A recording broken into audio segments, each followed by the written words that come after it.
So today we are here to share a little bit about the challenges of going through an adoption process.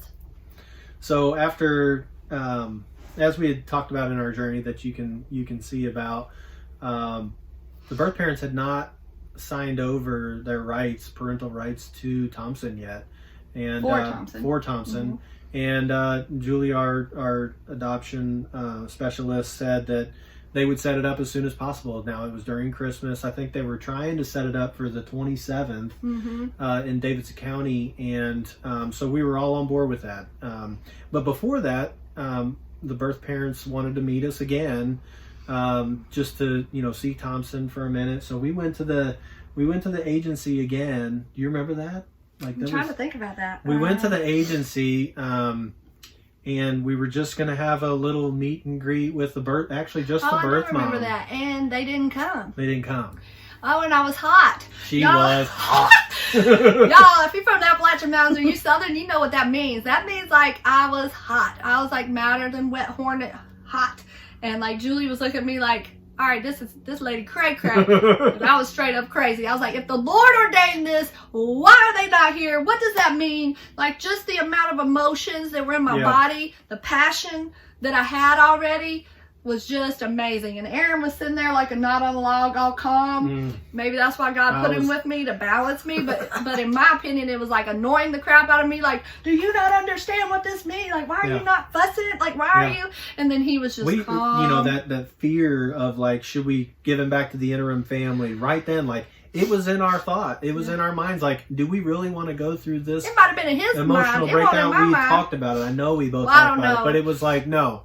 We've said that we're going to do this, and the Lord is going to ordain this and make this happen. Oh, you mean the agency was saying, do we want to give it back to him? I thought you were saying that I was like that we were saying we could give him back to the family. I was like, no, there's no way. Super hot mad. Oh, I forgot that. Because they were saying, do you want us to give him to the interim family till we figure it out? I'm like, no, like I was already at the point, like, you try to come get this baby, you're going to see what happens to you. Yeah. It was not good. Yeah. And then I look over at Aaron, I'm upset, like he's not super upset.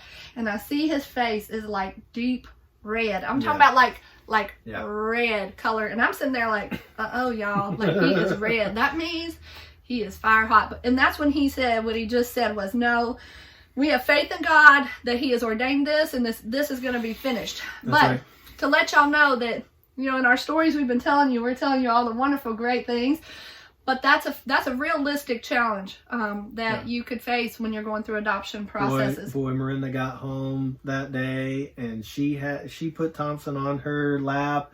She had oil. I anointed that baby right then in the Lord. I mean, I had my camera on him, and I anointed him with oil, and I prayed over him, and I prayed in the Spirit, and then I sent it to Aaron, and I'm like, this is where we stand. Mm-hmm. And I rebuked the enemy and let him know this is where we stood, and this is how our family was going to proceed, and we were not fearful. And I mean, it was one of those things where, like, God, I'm telling y'all, he gives us women, authority. He gives everybody authority over the enemy, and that came out, and I just, I spoke life. I spoke life over that baby and over our family. Yeah. And that's how I took charge of those thoughts in my mind that the enemy wanted to say, like, this isn't permanent. Your God's not good enough. Yeah. But just so y'all know, there are challenges like that are real. Yeah. That can be faced in an adoption process. Yeah. So then we got through that battle, and then finally got in touch with birth mom again, and then it was the time for them to go sign over the papers at the county, and I remember sitting there. 27 shows up, and okay, so what was happening on that day was Trump was in town. Y'all, I'm not making this up. Like, this is like a soap opera, but true. Okay. Trump was in town, so he got that whole motorcade or whatever you call it. Shut down the interstate. So then we get a call from Julie saying, they're trying to make it to court. They may not make it because this motorcade is in the way, blocking the roads, this and that. They may not make it in time.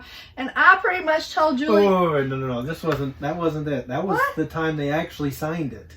The first time was on the 27th. So there was another time. Oh my gosh. The first time. This was the first time. The first time they didn't show up.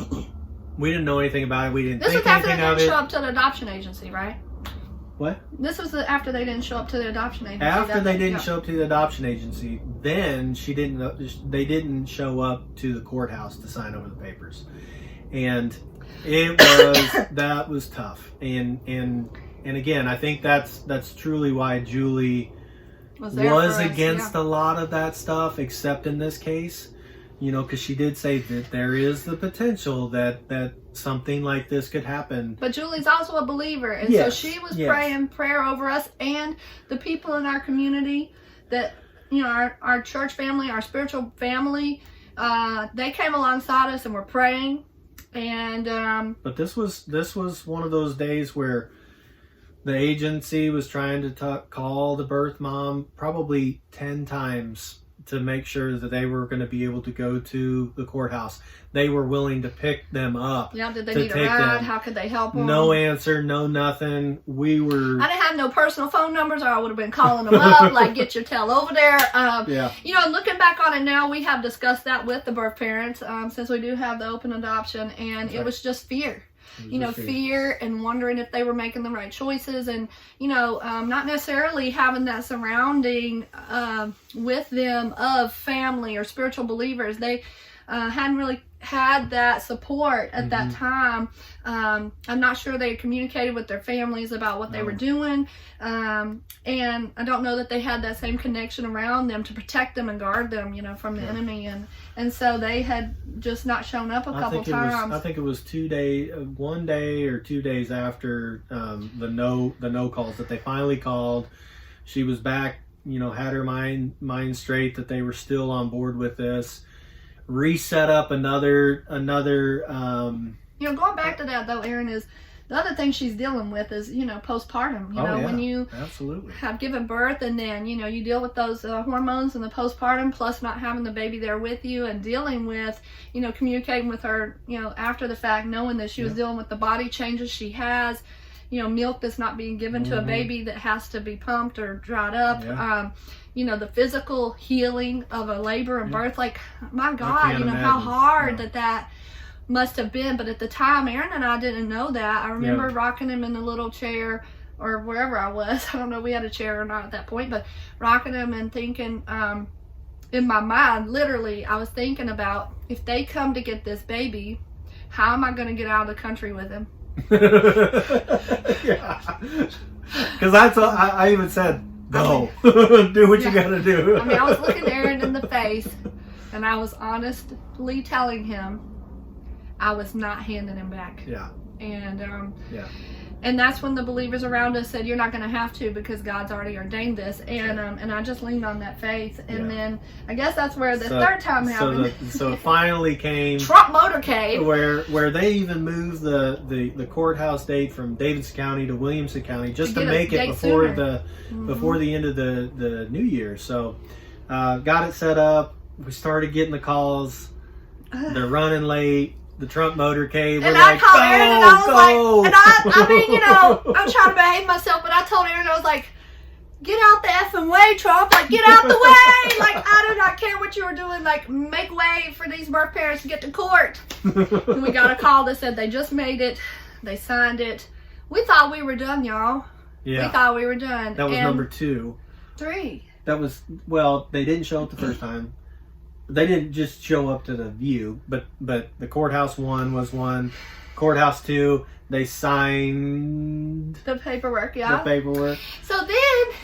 So then there was a waiting period. You have to wait the period to I think it's 6 months, where they make sure that you're doing what you need to do, that he's healthy, he's happy, and do a couple in-house visits, which went fine. We were loving it. We were having a great time. But my friend Julie, all the way from Texas, had come and flown here for our special, I guess official gotcha day. It was July. July was the day to... Because I'd taken her, I'm country, so I had to show her stuff because she's city.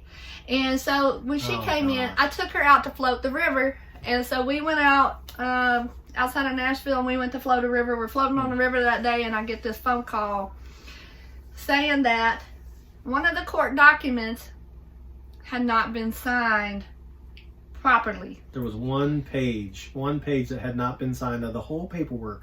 That whatever adoption specialist was there, not Julie, but someone else who had went there that day had overlooked that. And this was the clerk at Davidson County the day before we were supposed to go become his parents, official parents. Which means there was still a chance that if the birth parents changed their mind, that they could change their mind after 6 months. And I'm telling y'all, you know, whatever's beyond the wet hornet man was what I was. And Julie, I mean, God provided her at that time because she was floating down the river like, Miranda, we got this. You know, I'm like, no, you just spent how much money to fly here for this? And then it's not happening, number one. And then they could change their minds because there's one page that doesn't have that birth mom signature on it. I was losing it, y'all. And so I basically told Aaron, I said, you need to call the adoption agency and speak to the director because if I call, it's going to be inappropriate and bad. Yeah. And we got it. I didn't behave. I couldn't behave. Yeah. So he did. And then we had to go through it again because I'm making the calls. Frustration. I'm beyond frustrated at this point. They're again trying to contact birth parents, and they're not answering. Yeah. And we're freaking out again. But ends up being they were at Disney. They were enjoying a trip to Disney with their family.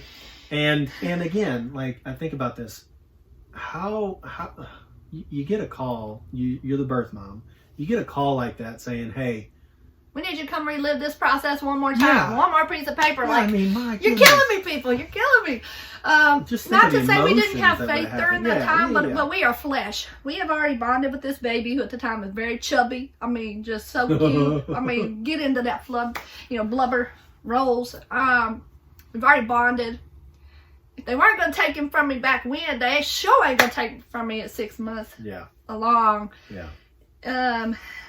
So some people have gone through the adoption process, have this rigmarole in the beginning before they even have the babies in their arms or children in their arms, and some go through it while the baby's already with them. You never know. So it's all that to say that you have to be steadfast and stay the path. You know, keep the faith, not knowing where you're going, but knowing that God has the best intentions for you. Yeah. And that was some of the challenges we had in the adoption journey. We did finally get birth mom to go back to the court to sign that one paper, and we were able to finally go through our part of the courthouse on August the 7th. Yeah, Julie didn't get to come. Sorry, Julie. But our other network of friends and family came, and it was a super, super special day. We will show you some pictures from that day and some video too, because it was awesome. Afterward, I went up and I was high-fiving the judge. I think we were talking about the balls, like UT balls. Go balls. And so we were like high-fiving each other, and they got great pictures of that. So, but some other challenges I think that we had before we even got Thompson was just the waiting game with the adoption agencies, the one we were with before. And then I guess we were like one of the fastest placements with the Bethany Christian Services, so we didn't wait there. But going through a placement with another agency where you might get a call for a child, we had one call before that of a child who was sort of medically fragile, which I was comfortable with because I'd been a child life specialist in hospitals for many years. But we didn't know. We were like, okay, if this is God's plan, like, okay, we'll consider that. And we didn't know you had to like put dibs because the next thing you know, that child was already, claimed. I mean, it is dibs. Like, you got to say you're interested or not, right? I dib on that. You got to laugh through this process for real because otherwise it'd be way too stressful. But again, we didn't know what we were doing. We were just walking through these processes like that. And again, we were upset, like, so just because we didn't say we want this child, like, we're in, like, we miss out. But again, God already has the path made. So we had to really learn that the stress and burden didn't lie on our shoulders. That it was going to work out the way that God saw fit, regardless of what we were doing. Even if we made this, step to the left and he needed us to be right, he was going to make sure that we were where he needed us to be and win. So all that to just be encouraging that wherever you are in your path, any challenges that you have going on through your placement or process or just thinking about what to do, hang in there. God's got you. He's got a plan. And we're excited to share a few of our frustrations and challenges that we had during the adoption process. Yeah.